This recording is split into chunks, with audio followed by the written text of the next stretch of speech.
Have you ever wondered what's the point of life? I mean, not like, I can't take it anymore, I gotta go kind of checking out sort of what's the point of life. But when I was a kid, I don't know, it must have been 9, 10, 11 years old when Elvis died.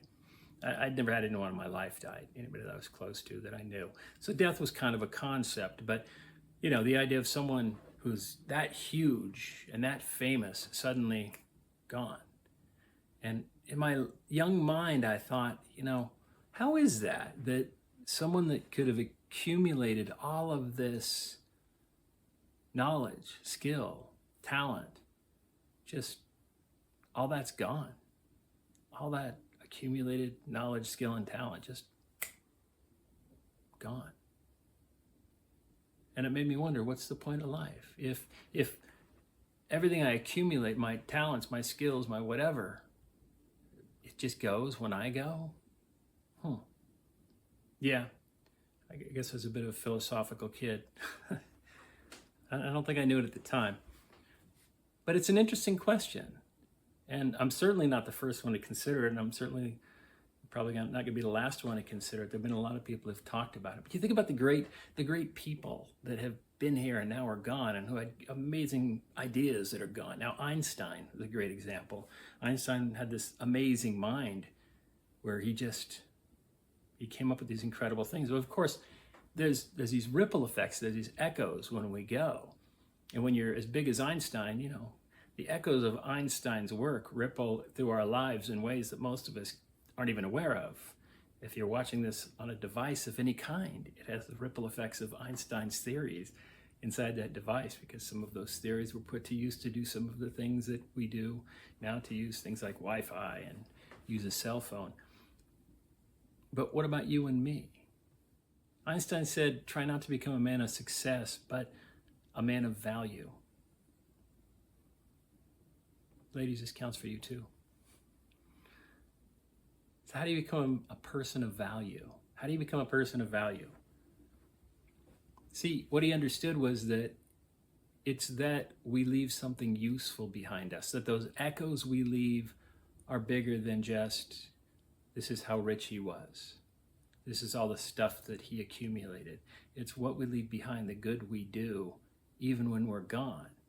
But how do we do good when we're gone? It's the ripples. And some ripples are bigger than others, like Einstein's. William James, who was the father of American psychology, he said, the greatest use of a life is to spend it for something that will outlast it. Start to see the theme, right?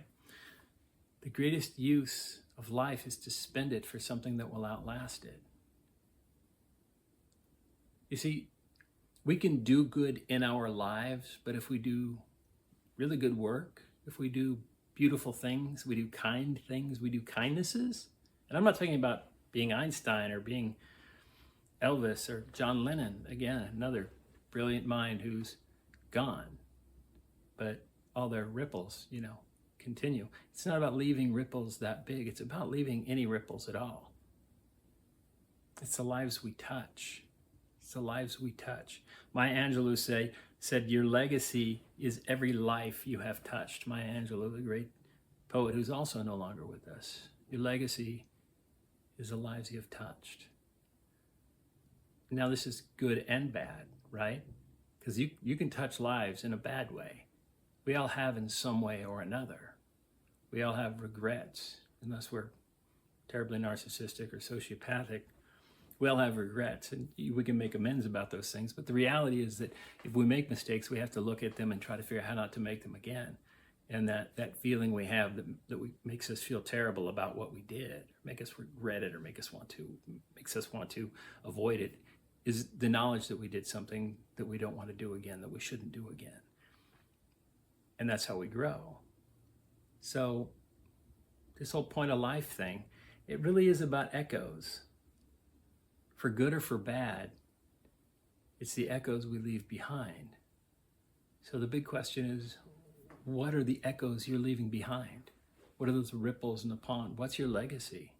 What's it going to be? It may be something as simple as a kind thing you said to someone at the right moment, that when you're gone, that's what they remember you for. to say kind words about you when they say goodbye. It may be something bigger. The truth is this: it doesn't matter if you're John Lennon or Elvis Presley or Albert Einstein or Maya Angelou or any of the millions and millions of people who came before us who were well known and left something incredibly tangible. What matters is that you're living a good life, and you're living it from a kind heart, and you're touching lives in a good way. That's your legacy.